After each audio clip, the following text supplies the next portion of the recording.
Hello student, Naresh कदम history classes में आपका एक बार फिर स्वागत है। मैं आपको पढ़ा रहा था मौलिक अधिकार, और मौलिक अधिकार में मैंने आपको जितने भी मौलिक अधिकार हैं, 6 मौलिक अधिकार, 6 के 6 मौलिक अधिकारों के विषय में बता दिया था। और अब मैं मौलिक अधिकार मैंने बताए थे आपको, मौलिक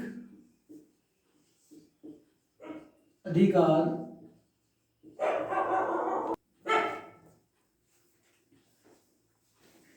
तो मौलिक अधिकार बताए थे हमने 12 से 35 तक।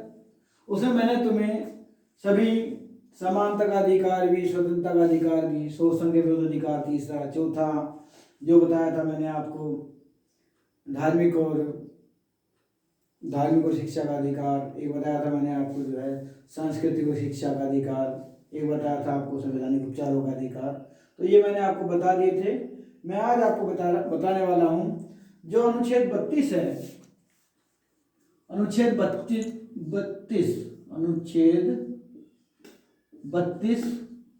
जो मैंने कल भी आपको बताया था। ये अनुच्छेद 32 जो है, जितने भी हमारे टोटल मौलिक अधिकार हैं उन सब का ये संरक्षण करता है। सभी मौलिक अधिकारों का, सभी मौलिक अधिकारों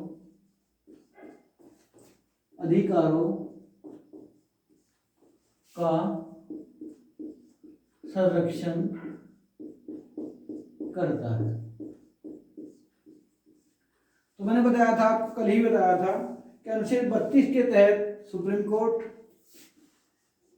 कोर्ट और अनुच्छेद 226 के तहत हाई कोर्ट 5 रिट जारी करते हैं।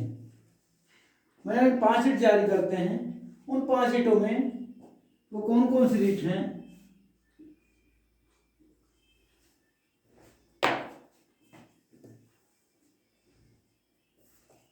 5 रिट जारी करते हैं।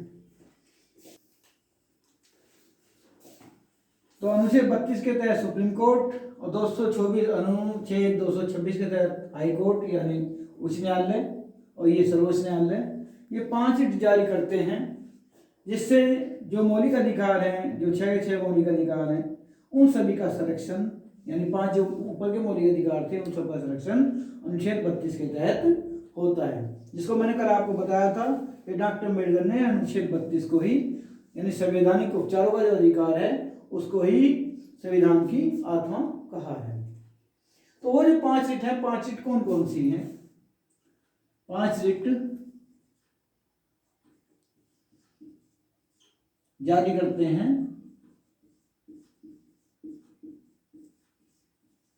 कौन कौन? सुप्रीम कोर्ट और हाई कोर्ट। तो ये 5 रिट कौन कौन सी हैं ये आपको मैं बताता हूं। सबसे पहली रिट है बंदी प्रत्यक्षीकरण। तो ये बताया था मैं, बंदी प्रत्यक्षीकरण पहली रिट है, बंदी प्रत्यक्षीकरण।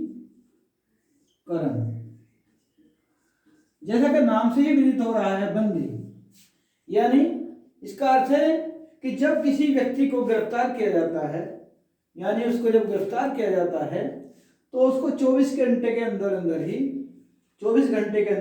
ही उसको मजिस्ट्रेट के समक्ष पेश कर देना जरूरी है। यानी यहां लिख सकते हैं हम कि किसी भी गिरफ्तार व्यक्ति को,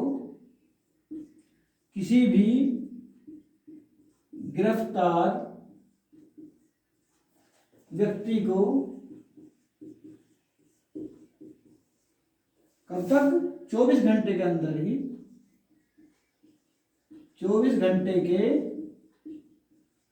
ही मजिस्ट्रेट के समक्ष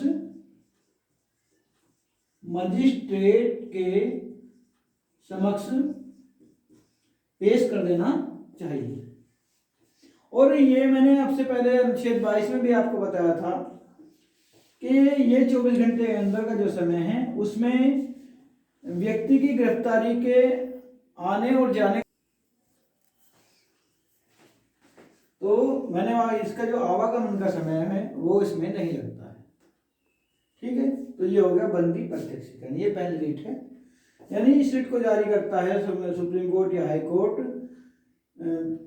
उसके लिए मतलब थाने के लिए ये कहता है कि कोई भी जो गिरफ्तार व्यक्ति आपने किया है उसको 24 घंटे के अंदर अंदर ही मजिस्ट्रेट के समक्ष पेश किया जाना जरूरी है।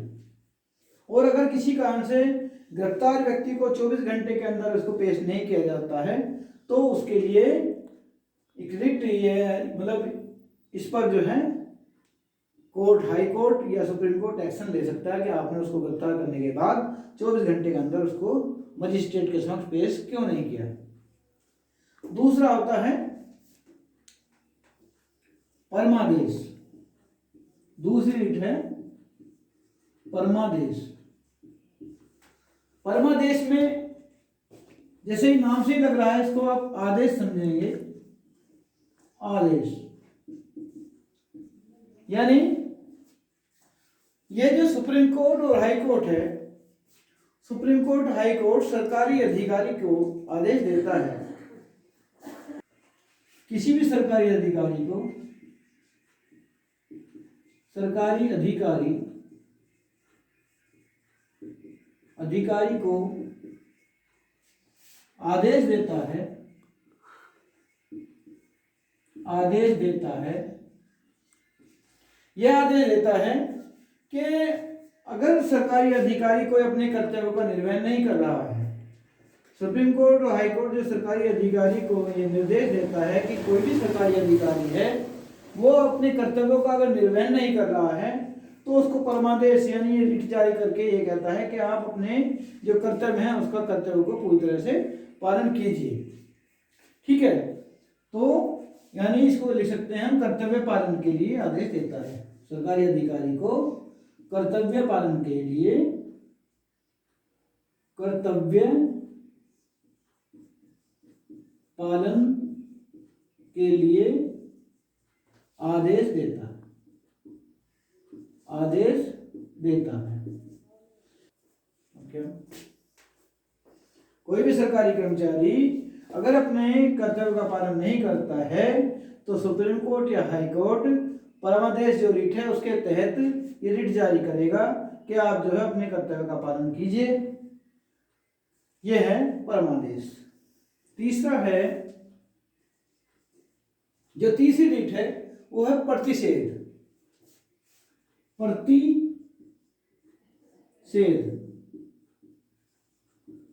प्रतिषेध जो रिट है, प्रतिषेध रिट द्वारा जो उच्च न्यायालय है, उच्च यानी जो बड़ा न्यायालय है, बड़ा न्यायालय निचले वाले न्यायालय को यानी ऊपरी न्यायालय निचले न्यायालय को, ऊपरी न्यायालय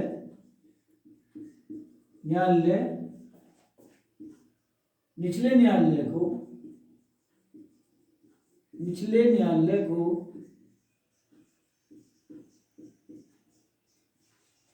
ऊपरी न्यायालय निचले न्यायालय को यह आदेश देता है कि यह कार्य तुम्हारे कार्य क्षेत्र से बाहर है, इस वजह से आप इस पर सुनवाई ना करें और उसको आप जो है ऊपरी न्यायालय में भेज दें। तो हम ये कहेंगे कि निचला न्यायालय आदेश देता है कि यह कार्य आपके कार्य क्षेत्र से बाहर है, आपके अधिकार क्षेत्र से बाहर है। तो इसको कैसे होगा? सुप्रीम कोर्ट कह सकता है हाई कोर्ट से, और हाई कोर्ट कह सकता है डिस्ट्रिक्ट कोर्ट से। डिस्ट्रिक्ट कोर्ट यानी जिला न्यायालय, तो हाई कोर्ट जिला न्यायालय से कह सकता है, सुप्रीम कोर्ट हाई कोर्ट से कह सकता है कि यह कार्य आपके जो कार्य क्षेत्र है उसके अधिकार से बाहर है, तो आप इस पर सुनवाई ना करें। तो ये होता है प्रतिषेध। तो मैंने जो आपको बताया ऊपरी न्यायालय निचले न्यायालय को, जैसे सुप्रीम कोर्ट किसको? हाई कोर्ट को, हाई कोर्ट किसे? डिस्ट्रिक्ट कोर्ट को।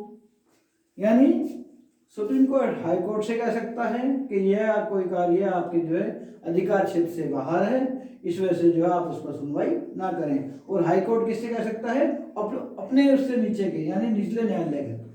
हाई कोर्ट डिस्ट्रिक्ट कोर्ट से ऊपर है, तो हाई कोर्ट डिस्ट्रिक्ट कोर्ट से कह सकता है कि आप जो है इसको अधिकार मतलब इसको ना सुने क्योंकि वो जो है उसके क्षेत्र से बाहर है।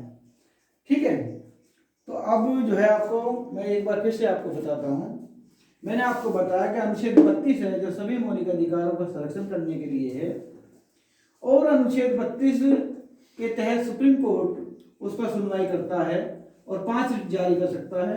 ऐसे ही अनुच्छेद 226 है, 226 यानी हाई कोर्ट, अनुच्छेद 226 में हाई कोर्ट द्वारा रिट जारी की जा सकती हैं। और वे 5 रिट कौन कौन सी हैं? 5 रिट हैं।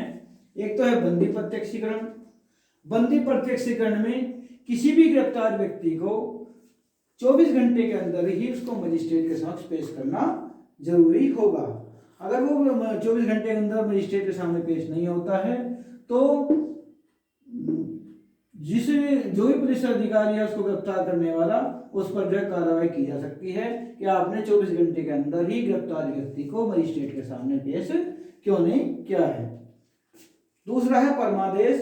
परमादेश यानी इस ये आदेश ये है कि सुप्रीम कोर्ट या हाई कोर्ट सरकारी अधिकारी को आदेश देता है कि जो तुम्हारा कर्तव्य है उसको आप अपना पालन कीजिए, और अगर आप पालन नहीं करते हैं तो उस पर ये रिट जारी हो जाएगी और उस पर जो है कड़ाई से अंकुश लगाया जाएगा कि आप अपने कर्तव्यों का पालन करें। तीसरा है प्रतिषेध। प्रतिषेध मैंने बताया है कि ऊपरी न्यायालय कौन से? अपने निचले न्यायालय को। कौन से न्यायालय को? अपने निचले न्यायालय को यह आदेश देता है कि यह कार्य आपके कार्य क्षेत्र से बाहर है, आप इस पर सुनवाई ना करें और इसको आप हमारे पास भेज दें। तो ये मैंने आपको बताया था सुप्रीम कोर्ट को हाई कोर्ट के लिए कह सकता है और हाई कोर्ट डिस्ट्रिक्ट कोर्ट यानी जिला न्यायालय के लिए कह सकता है। अब आता है फोर्थ आता है उत्प्रेषण।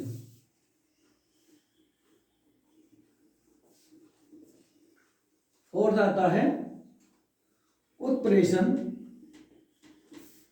उत्प्रेषण भी एक तरह से प्रतिषेध की तरह से ही है। उत्प्रेषण यह है चौथी रीट। जो 5 रीट बताई थी, 5 में मैंने पहले 3 बता दिया आपको। पहले बंदी प्रत्यक्षीकरण बताई नंबर 1, दूसरा बताई थी मैंने परमादेश, और तीसरा बताया था प्रतिषेध। अब है आपका चौथा उत्प्रेषण। उत्प्रेषण में भी होता क्या है कि ऊपरी न्यायालय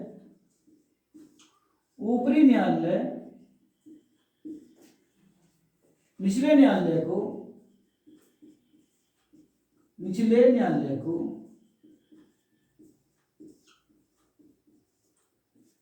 यह आदेश देता है। पर इसमें अंतर क्या है कि प्रतिषेध में तो था कि कोई कार्य उसके अधिकार क्षेत्र से बाहर था, उसकी सुनवाई के लिए बोला है, लेकिन उत्प्रेषण में कहता है कि अगर ऊपरी मतलब निचले न्यायालय में कार्यभार ज्यादा हो गया है और उस कार्यभार को ज्यादा होने की वजह से उससे ऊपर वाला न्यायालय है और इसको आप हमारे पास भेज दें, तो इसको आप उत्प्रेषण में मैंने बताया कि ऊपरी न्यायालय निचले न्यायालय को यह आदेश देता है कि अगर कोई कार्य तुम्हारे पास कार्यभार बहुत ज्यादा है और उस विषय से आप उस पर जो लंबित जो सुनवाई है उस पर सुनवाई नहीं हो पा रही है, तो उसको जो है मुकदमे को आप हमारे पास भेज दीजिए। तो इसको कह सकते हैं कि ऊपरी न्यायालय निचले न्यायालय को लंबित मुकदमे को, ऊपरी न्यायालय निचले न्यायालय को लंबित मुकदमों को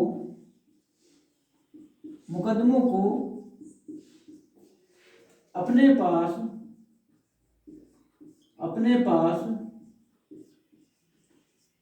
सुनवाई के लिए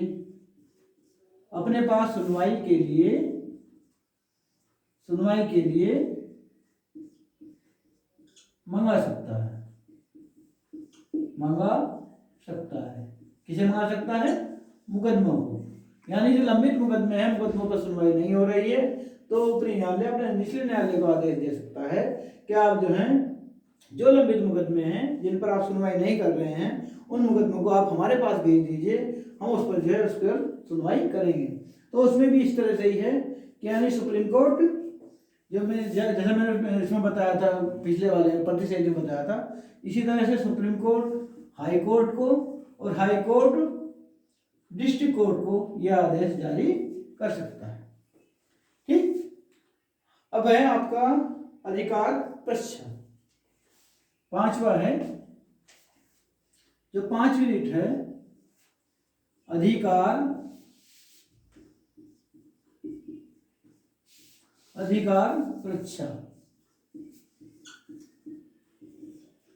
अधिकार परीक्षा में इसमें होता क्या है कि अगर कोई व्यक्ति नियुक्त हो गया, किसी सरकारी पद पर कोई व्यक्ति नियुक्त हो गया है और लगता है किसी को कि कोर्ट को लगता है कि ये नियुक्ति गलत हुई है, तो उसकी जांच करने के लिए सुप्रीम कोर्ट या हाई कोर्ट उसकी जांच करने के लिए अधिकार परीक्षा के तहत उसको, व्यक्ति को या किसी संस्था को ये रिट जारी कर सकता है कि आपकी आप जो सरकारी अधिकारी बने हैं या कोई भी संगठन है बना है, तो ये संवैधानिक तरह से बना है या असंवैधानिक तरह से बना है, उसकी जांच के लिए ये रिट जारी की जा सकती है। और अगर जांच करने के उपरांत ये पाया जाता है कि उसकी जो नियुक्ति असंवैधानिक तरह से हुई है, तो फिर उसको जो है निलंबित कर दिया जाएगा। अगर वो संवैधानिक तरह से हुई है तो फिर उसको निलंबित नहीं किया जाएगा। तो आप इसका हम ये लिख सकते हैं कि अगर कोई सरकारी अधिकारी, अगर कोई सरकारी अधिकारी बनता है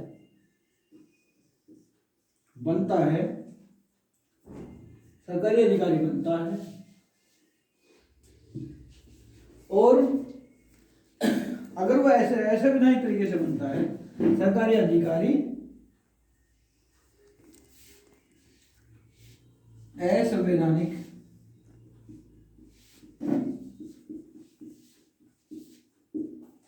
तरह से बनता है, तो अधिकार परीक्षा के तहत उस पर जो है कोर्ट एक आदेश दे सकता है कि उसकी जो है जांच की जाएगी। अगर वो संवैधानिक तरह से नियुक्ति हुई है, अगर नियुक्ति असंवैधानिक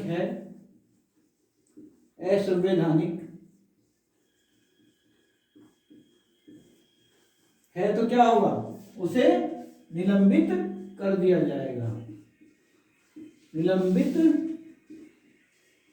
कर दिया जाएगा।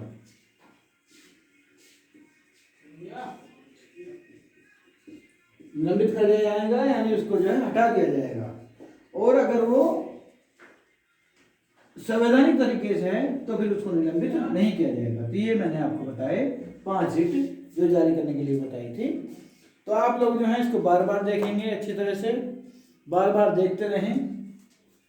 और आप जो है मेरी सारी वीडियो, जितनी भी मौलिक अधिकार की लगभग 4-5 वीडियो डाली हैं, उनको आप बार बार अगर आप अच्छी तरह से देखेंगे तो आप उनको अच्छी तरह से याद कर पाएंगे, आपको अच्छी तरह से समझ में आएगा। आप उनको बार बार देखें, सुने, समझें। और तुम्हें कुछ लगता है तो उसमें आप कमेंट भी करें किसी तरह की। अगर कुछ कमी लगे तो उसके लिए भी कमेंट करें, जो अच्छाइयाँ हैं उसके लिए भी कमेंट करें, मुझे मोटिवेशन मिलेगा। और अब मैं आपको यही कहूँगा कि आप मेरे चैनल को लाइक करें, सब्सक्राइब करें, कमेंट करें और शेयर करें, जिससे मुझे मोटिवेशन मिलता रहे। और मैं नेक्स्ट वीडियो आपके लिए बहुत ही जल्द लेकर आऊँगा। और मैं लेकर आऊँगा आपके लिए नीति निर्देशक तत्व। बहुत ही जल्द आप मेरी वीडियो का इंतजार करें, बहुत ही जल्द वीडियो आने वाली है। धन्यवाद। कितनी देर